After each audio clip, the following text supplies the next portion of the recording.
అస్సలాము అలైకుం. ఎందరో మహానుభావులు అందరికీ వందనాలు. ఈరోజు ఒక గొప్ప మహానుభావుని స్మరించుకునే రోజు. ఈరోజు father of nation Mahatma Gandhi గారి జయంతి. ఈరోజు ఆయన ఈ యొక్క దేశానికి ఒక గొప్ప కానుక. ఎందుకంటే స్వాతంత్ర సమయంలో ఆయన యావత్ భారతదేశాన్ని ఏకతాటిపై తెచ్చి దేశాన్ని నడిపించిన తీరు అనిర్వచనీయం.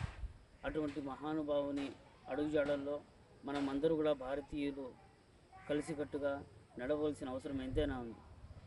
అంతేకాకుండా ఆయనతో పాటు ఎంతోమంది గొప్ప మహానుభావులు మనకు ఈ భారతదేశంలో మనం చూడవచ్చు.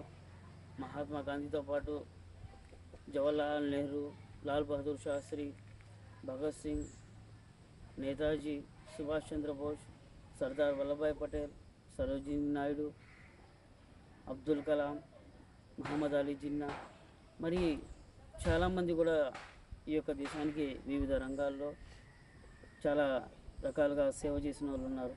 అంతేకాకుండా చరిత్రను గమనిస్తే మనకు బాబర్ నుండి అక్బర్ కాలం వరకు, శ్రీకృష్ణదేవరాయల నుండి ఛత్రపతి శివాజీ వరకు, ఝాన్సీ రాణి రూపంలో మనకు ఎంతోమంది గొప్ప సమరోధ్య నాయకులు కూడా మనకు ఉన్నారు.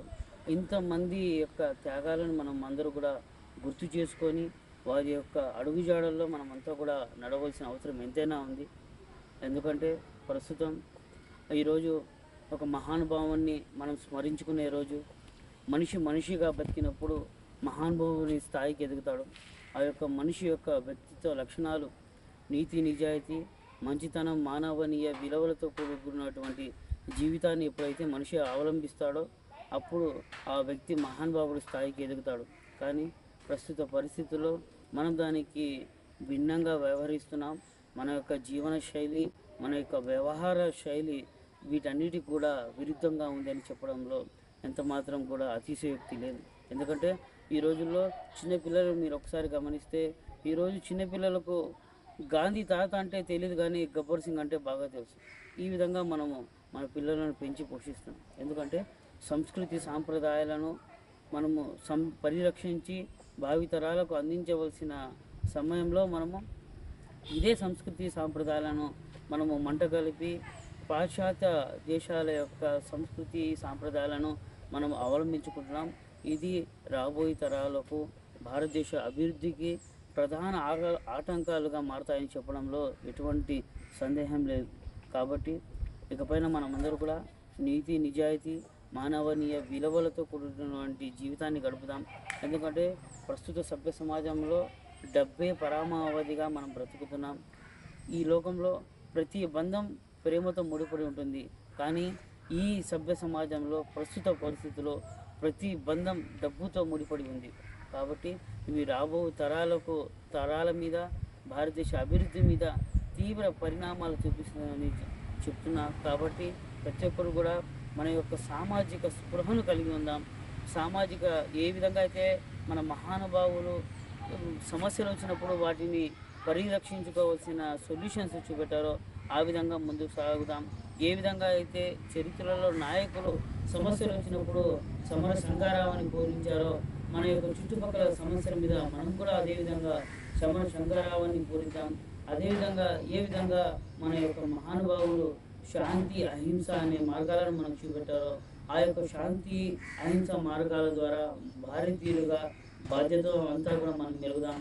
భావితరాలకు మన కోసం, మన పిల్లల భవిష్యత్తు కోసం ఒక బంగారు భారతదేశాన్ని మనం అందరూ కూడా తయారు చేస్తున్నాం.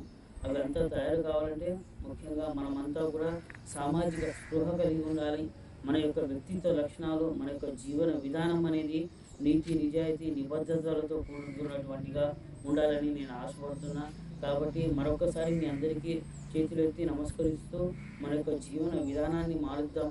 ప్రస్తుత పరిస్థితుల్లో సమాజంలో ఎన్నో సమస్యలను మనం చూస్తున్నాం. కానీ వాటి యొక్క సమస్యల యొక్క పరిష్కారాన్ని మనం చూడగొనడంలో విఫలమవుతున్నాం. అంతేకాకుండా సంస్కృతి సాంప్రదాయాలను మనం పరిరక్షిస్తూ కాశ్మీర్ నుండి కన్యాకుమారి వరకు స్వతంత్ర భారతావని ఒక అందమైన ఇంద్రధనుస్సు లాంటి హరివిల్లు లాంటిది. దీన్ని అందరూ కూడా మనం పరిరక్షించాలి. అదేవిధంగా ప్రస్తుత సమాజంలో ఎక్కడ చూసినా కూడా కొన్ని అసాంఘిక శక్తులు మన భారతీయులను విడదీయాలని చూస్తున్నాయి. అటువంటి కార్యక్రమాలని అటువంటి ఎటువంటి సమస్యలు వచ్చినా కలిసికట్టుగా భారతీయులంతా కూడా ఏకతాటిపై వచ్చి కులం లేదు, మతం లేదు, ప్రాంతం లేదు, వర్గం లేదు, మనమంతా భారతీయులమైన ఒకే ఒక నినాదంతో ముందుకు వెళ్దాం. అందమైన భారతదేశాన్ని భావితరాలకు అందిద్దాం. జై